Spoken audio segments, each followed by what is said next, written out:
안녕하세요. 반갑습니다. 세례문답 공부를 하기 위해서 7-3강 교회와 성도의 교회 생활 세 번째 시간을 찾아주신 여러분들을 주님의 이름으로 환영하고 축복합니다. 오늘은 59문부터 66문답까지 공부하도록 하겠습니다. 자, 출발입니다.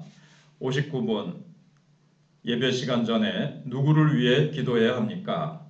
네, 자신과 타인을 위하여 기도하되 특히 말씀을 전할 목사를 위하여 기도하며 예배를 준비해야 합니다. 예배는 우리가 하나님과 만나는 시간입니다. 예를 들어서 우리가 대통령과 만나려고 하면 만나기 전부터 마음과 옷차림을 갖추고 시간에 맞추어야 할 것입니다. 만약 대통령을 만나러 가는데 시간을 지키지 않는다든지 혹은 정신이 어수선한 상태에서 만난다면 아마 서로 도움이 되지 않을 것입니다. 그리고 대통령에게 굉장한 신뢰가 되겠죠. 구약시대에는 소나 양을 죽여서 제사를 드렸기 때문에 눈에 보이는 것이 있었지만 지금은 우리가 신령과 진정한 마음으로 영과 진리로 예배를 드리기 때문에 자칫 잘못하면 성의 없는 형식적인 예배가 되기 쉽습니다. 물론 구약시대 때도 형식적으로 이스라엘 백성들이 많이 제사를 드린 것도 사실입니다. 그래서 예배드리기 전에 내 자신의 마음이 준비되고 또 함께 예배드리는 성도들의 마음이 준비될 수 있도록 기도해야 합니다. 왜냐하면 예배드리는 목적을 분명히 알아야 하기 때문입니다. 특히 말씀을 전하는 목사님도 인간이기 때문에 부족한 면이 있을 수 있습니다. 그래서 하나님께서 목사님의 인간적인 모습을 감추어 주시고 온전히 능력의 말씀만이 증거되고 또 온 교인들이 그 말씀을 하나님의 말씀으로 받아들일 수 있게 해달라고 기도로 준비하는 것이 중요합니다. 60번 예배 시간에 취할 태도는 무엇입니까? 잡담 혹은 산만한 태도를 피하고 단정한 태도로 예배에 집중해야 합니다. 예수님은 예배드리는 태도에 대하여 하나님은 영이시니 예배하는 자가 영과 진리로 예배할지니라 요한복음 4장 24절 라고 말씀하셨습니다. 만약 하나님이 우리와 같은 사람이라면 예배드릴 때 옷을 단정하게 입고 예의를 지키면 될 것입니다. 그러나 하나님은 우리의 마음을 다 아시는 전능하신 분이십니다. 그래서 예배를 드릴 때 가장 중요한 것은 진실한 마음으로 예배를 드리는 것입니다. 우리는 아무리 노력해도 하나님 앞에서 온전히 깨끗할 수 없습니다. 그래서 언제나 하나님 앞에서 가식 없는 정직한 마음으로 예배를 드려야 합니다.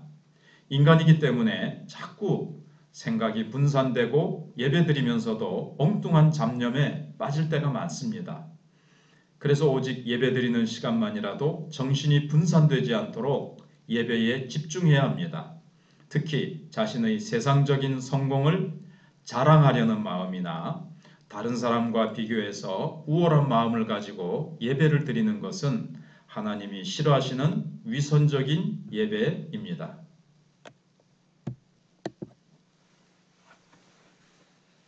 그 다음 61번 예배 시간에 드리는 공기도, 공적인 기도의 내용은 무엇입니까? 첫째, 하나님께 영광을 드립니다. 두 번째, 하나님의 은혜에 감사합니다. 세 번째, 참된 회개를 드립니다. 네 번째, 하나님의 은혜와 복을 간구합니다. 다섯 번째, 가정, 교회, 국가, 세계를 위해서 기도합니다. 여섯 번째, 예수님의 이름으로 기도를 마칩니다. 우리가 개인적으로 하나님께 드리는 기도는 무슨 내용이든지 전부 다 말씀드릴 수 있습니다. 그러나 교회에서 공적으로 드리는 기도는 아무래도 그 내용을 준비해서 간단 명료하게 기도하는 것이 좋습니다. 예를 들어서 우리가 대통령을 단체로 면담하게 되었습니다. 그런데 그 모임을 대표하는 사람이 무슨 말인지 알아듣지도 못할 말을 길게 장황하게 이야기한다면 대통령에게 예의도 어긋나고 아무 도움도 얻지 못할 것입니다. 그 사람은 자신들에게 필요한 사항을 요약해서 간단 명료하게 전해야 대통령의 도움을 받을 수 있을 것입니다. 마찬가지로 교회에서 공기도를 드리는 사람은 기도의 내용을 미리 준비하되 너무 장황하지 않게 가능한 한 간략하게 준비하는 것이 좋습니다.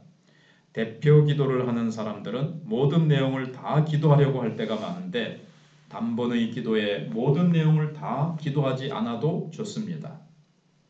그리고 공적인 예배는 개인적인 예배와 달리 말을 할 때도 다른 사람들이 알아들을 수 있도록 명확하게 발음해야 합니다. 사용하는 언어도 많은 사람이 듣기에 적절한 언어를 사용해야 합니다. 먼저 하나님의 영광을 높여드리고 하나님의 은혜에 감사드리되 죄를 회개하고 특히 그날 하나님께서 말씀으로 모든 성도에게 은혜를 주시도록 간구하는 것이 좋습니다. 자, 그 다음 62번입니다. 교인은 물질을 어떻게 사용해야 합니까? 모든 물질은 하나님께 받은 것이므로 주님의 선한 일에 아름답게 사용해야 합니다. 그리스도인들이 자신이 번 수입을 어떻게 생각하는가 하는 것은 신앙생활을 하는데 아주 중요한 문제에 속합니다. 신앙이 없었을 때에는 내 수입은 내가 열심히 일해서 번 돈이기 때문에 내 돈이라고 생각합니다. 그러나 예수님을 믿고 난 후에는 아무리 내가 열심히 일해서 번 돈이라 하더라도 그것은 하나님께서 주신 것임을 알게 됩니다. 그래서 그리스도인들은 일단 정직하게 돈을 벌어야 하고 깨끗한 데 써야 합니다.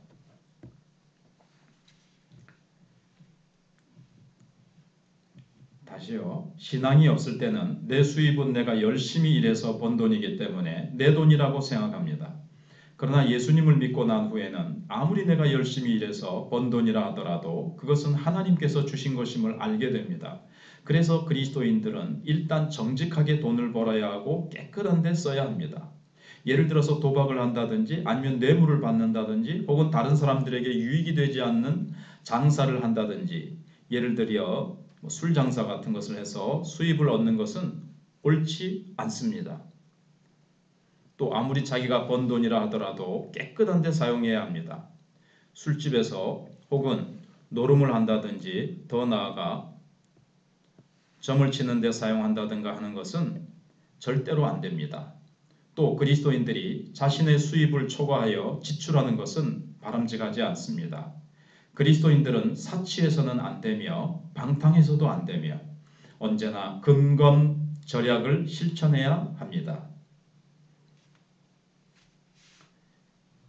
63번 교인은 어떻게 경제적으로 협조해야 합니까?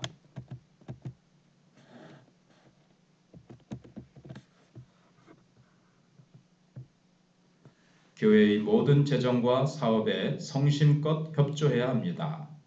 교인들이 하나님께 헌금을 바치는 것은 이 모든 것이 하나님이 주신 것입니다 라는 신앙 고백입니다. 그래서 교회에 헌금을 할 때는 마치 강제로 세금을 내듯이 인색한 마음으로 해서도 안 되고 억지로 해서도 안 되고 또 자신의 관대함을 과시할 목적으로 헌금해서도 안 됩니다. 오직 오른손이 하는 것을 왼손이 모르게 하여 은밀한 중에 보시는 하나님께 영광이 되도록 헌금하는 것이 아름답습니다. 예수님께서는 성전 입구에서 어느 과부가 하나님께 바친 아주 적은 액수의 헌금을 칭찬하셨습니다. 이것은 사실은 퍼센테이지로 따진 거죠. 그 과부는 동전 2입이었지만 그것은 그 과부의 전부였습니다. 그 과부는 100%를 드렸던 거죠. 근데 부자들은 예를 들어서 자기가 있는 것에 0.1%를 드렸다. 이렇게 퍼센테이지로 따진다는 거죠. 어떤 분은 과부의 2입도 하나님이 기쁘게 받으셨다. 그래가지고 많이 충분히 드릴 수 있는 액수에서 있는데도 조금만 인색하게 드리면서도 과부의 두입도 받으셨는데 하면서 그걸 갖다가 이렇게 핑계대는 사람도 있습니다. 자, 아무튼 다시 강의의 설명을 보겠습니다. 한국교회가 놀랍게 부흥하게 된 이유 중에는 교회 안의 자체 성경 공부 활성화와 각 교회의 경제적인 자립을 들 수 있습니다. 우리나라의 교회들은 처음 세워지고 난 후부터 가능한 외부의 경제적인 도움을 기대하지 않고 그러니까 외국 교회의 원조를 기대하지 않았다는 거죠. 어떻게 해서든지 교인들 스스로 교회의 모든 재정과 사업을 책임지려고 했습니다. 이런 자립정신이 한국교회를 성숙시키고 부흥시키는데 큰 밑거름이 되었습니다. 64번 헌금은 어떻게 드려야 합니까? 11조와 감사 헌금을 기준으로 몸과 마음과 정성을 다해 감사함으로 드려야 합니다. 무엇보다도 믿음으로 드려야 되겠죠. 관련 성경 구절은 말라기 3장 10절 말씀입니다. 만군의 여호와가 이르노라 너희의 온전한 11조를 창고에 들여 너희 집에 양식이 있게 하고 그것으로 나를 시험하여 내가 하늘 문을 열고 너희에게 복을 쌓을 곳이 없도록 붙지 아니하나 보라. 교인들이 드리는 헌금에는 여러 종류가 있습니다. 11조, 감사헌금, 주일헌금, 구제헌금, 성교헌금 등 여러 가지입니다. 이것은 어떤 절대적인 기준이라기보다는 교회 사역상의 필요와 교인의 영적 훈련을 위해서라고 보면 좋을 것입니다. 구약시대에 이스라엘 백성들이 하나님께 제물을 바칠 때도 여러 종류의 제사가 있었습니다. 예를 들면 속죄제, 화목제, 소제, 감사제, 서원제 등입니다. 물론 우리가 구약시대의 율법을 문자 그대로 지킬 필요는 없지만 그 정신은 살릴 필요가 있습니다. 그 중에서 11조는 자신의 소득 가운데 10분의 1을 하나님께 바치는 것입니다.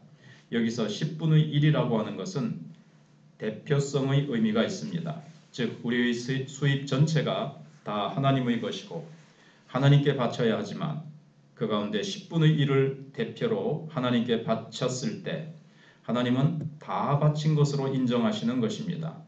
그래서 하나님은 우리의 삶 전체를 받으시고 책임져 주십니다. 그리고 감사한 일이 생겼을 때 입으로 감사하는 것도 좋고 다른 사람들과 함께 기뻐하는 것도 좋지만 하나님께 예물로 감사를 드렸을 때 그 감사는 가장 온전하게 하나님께 돌려집니다. 그 외에도 선한 사업을 위해서 선교나 구제나 건축헌금을 할 때 너무 지나치거나 혹은 인색하지 않게 기도하면서 최선을 다해서 헌금하는 것이 아름답습니다. 65번 교인의 의무는 무엇입니까? 예배와 집회 출석하는 것입니다. 그리고 교회의 일에 참여하는 것입니다. 주님의 일에 대한 재정적인 책임을 지는 것입니다. 성경의 교훈을 힘써 행하며 교회의 헌법에 순종할 의무가 있습니다. 자, 교인의 가장 중요한 의무는 예배에 참석해서 하나님께 예배를 드리고 하나님의 말씀으로 은혜를 받는 것입니다. 왜냐하면 우리 믿는 자들은 하나님께 영광 돌리는 것이 가장 중요한 일이기 때문입니다. 우리는 그리스도의 몸의 지체이기 때문에 교회의 여러 가지 일들을 나누어서 적극적으로 참여해야 합니다. 또 교회에 헌금을 해서 재정적인 책임을 지고 하나님의 말씀에 순종하여 세상에서 소금과 빛으로 살아가며 전도와 선교에도 열심을 내야 합니다. 교회의 헌법이라는 것은 우리가 질서 있게 교회 생활을 할 수 있도록 여러 가지 규정들을 구체적으로 만들어 놓은 것입니다.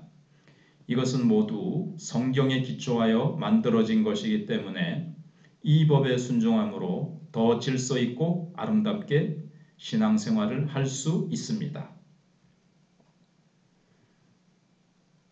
66번 교인, 세례교인과 입교교인을 말합니다. 입교교인은 어릴 때 유아 세례를 받고 성장해서 이제 어릴 때 세례 예식은 거쳤기 때문에 문답만 하는 거죠.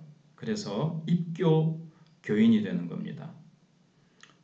이런 교인의 권리는 무엇입니까? 교회의 정회원이 되며 교회의 헌법에 따라 청원도 할 수 있고 소원도 할 수 있고 상소할 권리가 있으며 어떤 재판할 일이 있으면 세상 법정이 아니라 교회 안에도 그런 자기가 무엇인가 청원할 일이 있으면 할 수 있다는 거죠. 교회 법규에 따라 선거 및 피선거권이 있으며 성찬에 참여할 권한이 있고 교회를 위해 봉사할 특권이 있습니다. 교인은 누구든지 세례 혹은 입교를 받음으로 교회의 정식 회원이 됩니다. 이때부터 교인들은 성찬에 참여할 수 있고 교회 안에서 장로, 집사, 권사를 뽑는 투표에 참여할 권한이 있게 됩니다. 또 일정한 자격이 되면 자신이 장로나 집사나 권사로 뽑힐 수도 있습니다. 특히 교회에서 주일학교나 찬양대 등에서 봉사하기 위해서는 반드시 세례교인이 되어야 봉사할 수 있습니다. 자, 오늘도 공부하신다고 수고 대단히 많이 하셨습니다. 다음 강의 시간에 이어서 공부하도록 하겠습니다. 샬롬, 평안하십시오.